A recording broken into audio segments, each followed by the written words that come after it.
नमस्कार दोस्तों, आपका स्वागत करता हूं आपके अपने YouTube चैनल ज्ञान सागर में। दोस्तों, इस चैनल के माध्यम से मैं आपको इतिहास की पूरी जानकारी देने वाला हूं। जैसे कि आप जानते ही होंगे कि जितने भी सेंट्रल या स्टेट लेवल पर गवर्नमेंट जॉब्स के लिए जो एग्ज़ाम्स होते हैं, उसमें इतिहास से क्वेश्चन पूछे ही जाते हैं। तो दोस्तों, हमको इतिहास की जानकारी होना बहुत ही आवश्यक है। इसलिए चलिए दोस्तों, स्टार्ट करते बिना किसी देरी के स्टार्ट करते हैं। तो दोस्तों, एकदम सरल भाषा में पढ़ेंगे हम इतिहास के बारे में। तो दोस्तों, पहला पॉइंट देखते हैं। जैसे कि क्या लिखा है, वे घटनाएं जो मानव जीवन या भौगोलिक स्थिति को प्रभावित करती हैं। तो दोस्तों, आप पहले ये बात जान लीजिए कि जो हमारे भूतकाल में जो घटनाएं घटित हैं, तो इतिहास के रूप में उसको पढ़ते हैं। पर दोस्तों, सभी घटनाओं को हम इतिहास में नहीं पढ़ते, क्योंकि क्या आप जानिए, जैसे कि दोस्तों कि भारत है, भारत में कहीं भी कुछ भी घटनाएं घट रही हैं, हर पल घटनाएं घट रही हैं, तो क्या उसको सभी को इतिहास में पढ़ेंगे? नहीं पढ़ेंगे दोस्तों।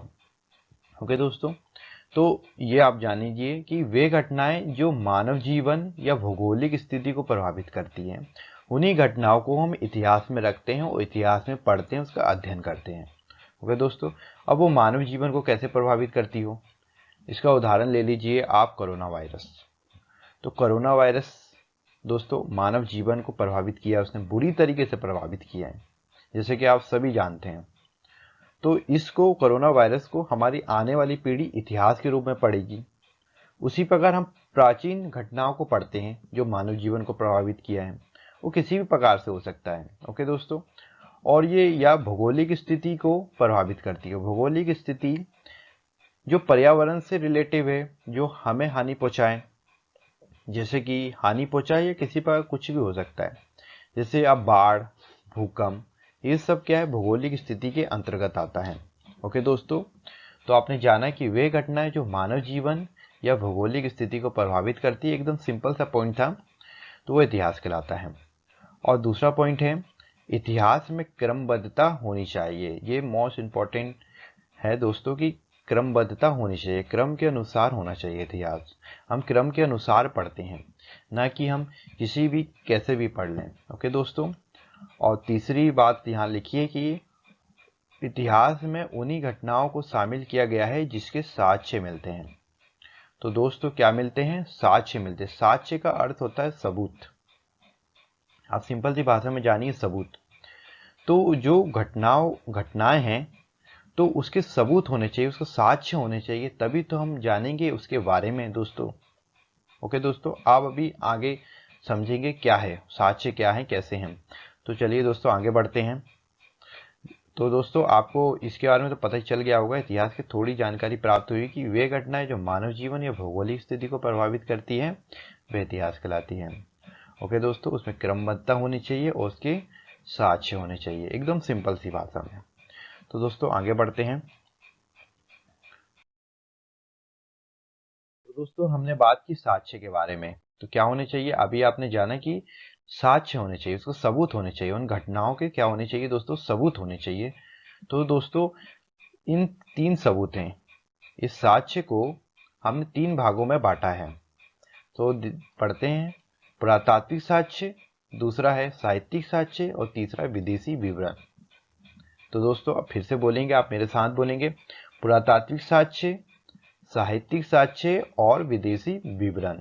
ओके दोस्तों, चलिए दोस्तों, इसको डिटेल्स के साथ जानते हैं। चलिए दोस्तों, जानते हैं पुरातात्विक साक्ष्य के बारे में।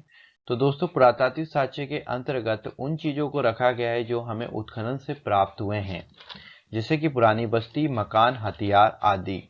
तो दोस्तों, उत्खनन का अर्थ होता है खुदाई। जब उत्खननकर्ताओं ने भूमि की खुदाई की, तो वहां से जो वस्तुएं प्राप्त हुई हैं, उन्हें पुरातात्विक साक्ष्य के अंतर्गत रखा गया है। जैसे कि आप जाने, पुरानी बस्ती, मकान, हथियार। तो दोस्तों, जब इसकी खुदाई की गई भूमि की, तो जो प्राप्त हुई हैं, तो क्या है दोस्तों? वे सारी वस्तुएं जो हमें प्राचीन भारत के इतिहास की जानकारी देते हैं, वे सबूत हैं कि ऐसा ऐसा हुआ होगा। तो इससे पता चलता है हमें इतिहास के बारे में। तो उन्हीं सबूतों को पुरातात्विक साक्ष्य कहा गया। ओके दोस्तों, पुरानी बस्ती, मकान, हथियार। पुरानी बस्ती, जैसे कि मैं आपको आगे बताऊंगा, सिंधु घाटी सभ्यता में बहुत सारी बस्तियां प्राप्त हुई हैं। हड़प्पा और मोहनजोदड़ो, चहुंदड़ो, बहुत सारी कालीबंगा जैसी चीज़ें, बहुत सारी चीज़ें प्राप्त हुई हैं। तो वो सब क्या पुरातात्विक साक्ष्य के अंतर्गत उनको रखा गया है। ओके दोस्तों, उसके अतिरिक्त जानते हैं अभिलेख। तो अभिलेख क्या है दोस्तों? लेख मतलब क्या है? जो लिखा हुआ है। अभिलेख जैसे किसी भी कठोर सतह पर किसी चीज को लिखते हैं तो क्या है? अभिलेख। पर ये अभिलेख प्राचीन भारत का होना चाहिए, उन राजाओं का होना चाहिए, राजाओं का लिखा हुआ होना चाहिए। ओके दोस्तों, जिससे हमें इतिहास की जानकारी प्राप्त होती है। तो इसका जो नेक्स्ट वीडियो आने वाला है दोस्तों, मैं अभिलेख की पूरी जानकारी देने वाला हूँ उसमें। तो इसमें थोड़ा सा हम जान लेते हैं, जैसे कि इसके भी बहुत सारे टाइप हैं अभिलेख के, जैसे कि शिलालेख। तो शिलालेख का अर्थ यह है कि जब किसी चट्टान पर कोई लेख मिला है लिखा हुआ, तो उसको शिलालेख के अंतर्गत रखा गया है। और दूसरा जैसे स्तंभ लेख। स्तंभ जैसे कि एक पत्थर का बड़ा सा स्तंभ हो, लोहे का स्तंभ हो, तो उसमें लिखा गया है, उसमें जो कहीं लेख लिखा है तो उसको स्तंभ लेख कहा गया। ओके दोस्तों, गुहा भी लेख से अब याद रखें, गुफा। जो गुफा में लेख लिखे गए हैं उन्हें गुहा भी लेख कहा गया। और ताम्रपत्र अभिलेख, ताम्रपत्र का तांबे का पत्र। तो प्राचीन भारत में जो राजा राजवंश हुआ करते थे, जिन्होंने अपने बारे में या अपनी प्रजा को कुछ उपदेश देने के लिए ये अभिलेख लिखे हैं। ओके दोस्तों, तो ताम्रपत्र में लिखा हुआ अभिलेख क्या है? ताम्रपत्र अभिलेख। ओके दोस्तों, और फिर प्रशस्ति अभिलेख। प्रशस्ति का अर्थ होता है जब किसी विशेष व्यक्ति या राजवंश की हम तारीफ करते हैं और उसको एक कठोर सतह पर उत्कीर्ण किया जाता है, तो क्या कहलाएगा वो? प्रशस्ति अभिलेख। ओके दोस्तों, प्रशंसा करते हैं और उसको लिखते हैं तो उसको क्या कहेंगे? प्रशस्ति अभिलेख। ओके दोस्तों, फिर है मुद्रा अभिलेख। तो मुद्रा अभिलेख, मुद्रा क्या है? तो मुद्रा जो चलती थी प्राचीन भारत में, ओके, जिनको अभी सिक्के हम पैसे कहते हैं, तो उसमें जो लेख लिखे गए हैं, ओके दोस्तों, वो भी कठोर सतह है, तो उसको मुद्रा अभिलेख कहा गया। तो सिंपल सी बात है, अभिलेख वो हैं जो कठोर सतह पर लिखी हुई है। ओके दोस्तों, फिर दूसरा क्या है? सिक्के हैं। सिक्के के बारे में जानेंगे। फिर भवन, मूर्तियां, चित्रकला, स्मारक, ये सब सारी चीजें पुरातात्विक साक्ष्य के अंतर्गत आ गई हैं। ओके दोस्तों, आती हैं जो भी उत्खनन से प्राप्त हैं। ओके दोस्तों, चलिए आगे चलते हैं। अब साहित्यिक साक्ष्य क्या है उसको जानते हैं। साहित्यिक साक्ष्य वे हैं जो ग्रंथों के रूप में पाए जाते हैं। साहित्यिक साक्ष्यों को दो भागों में बांटा गया है, धार्मिक साहित्य, धर्मेतर साहित्य। पहले तो आप जानते हैं साहित्यिक साक्ष्य। तो साहित्यिक साक्ष्य पुस्तक है दोस्तों, आप ये याद रखिए, कोई भी पुस्तक हो, उस पुस्तक में जो चीजें लिखी गई हैं जो कि प्राचीन भारत के कवियों ने, ग्रंथकारों ने उनको लिखा है, तो वो ग्रंथ है उनके। ओके दोस्तों, जिससे हमें प्राचीन भारत की जानकारी प्राप्त होती है। तो वो किस तरह उसको पढ़ते हैं तब हमको जानकारी प्राप्त होती है। तो वो बुक लिखी गई है, तो उसी को साहित्यिक साक्ष्य कहा गया है। ओके दोस्तों, तो साहित्यिक साक्ष्य को दो भागों में बांटा गया है, एक तो धार्मिक होता है और एक धर्मेंतर होता है। अर्थात धार्मिक मतलब धर्म से संबंधित होगा, नाम से पता चल रहा है। धर्मेंतर मतलब धर्म से अंतर, मतलब धर्म से अलग होगा। ओके दोस्तों, तो धार्मिक साहित्य, इसके अंतर्गत रामायण, महाभारत, कुरान, बाइबिल आदि आती है। ये सब क्या है दोस्तों? धर्म से संबंधित है, धर्म से संबंधित पुस्तक है जो साहित्यिक साक्ष्य के अंतर्गत आते हैं, वो भी धार्मिक साहित्य के अंतर। ओके दोस्तों, तो आपने जान लिया होगा कुरान, बाइबिल, ये सब क्या बुक है। महाभारत क्या, रामायण, ये सब ग्रंथ हैं जो लिखा हुआ है। ओके दोस्तों, तो ये धार्मिक साहित्य के अंतर्गत आ रहे हैं। ओके दोस्तों, और धर्मेंतर साहित्य क्या है? जो धर्म से बाहर, जो है भारतीय इतिहास की जानकारी देते हैं, उन धर्मेंतर साहित्य कहलाते हैं। उदाहरण के लिए आप जान ले अर्थशास्त्र का कौटिल्य, राजतरंगी का कलहन। ओके दोस्तों, आपने समझा होगा कि साहित्यिक साक्ष्य क्या है। दोस्तों हम बेसिक बता रहे हैं, उसके बाद हम आगे जो वीडियो डालता जाऊंगा वो दोस्तों उसके पूरा फुल डिटेल के साथ होंगे, आपको टेंशन लेने की कोई ज़रूरत नहीं है। ओके दोस्तों, उसके बाद हम जानते हैं, मतलब ये आपने जान लिया वो साहित्यिक साक्ष्य क्या है। चलिए आगे चलते हैं दोस्तों। और दोस्तों विदेशी विवरण, मैंने दोस्तों आपको बताया था साक्ष्य 3 प्रकार की, पुरातात्विक साक्ष्य, साहित्यिक साक्ष्य, विदेशी विवरण।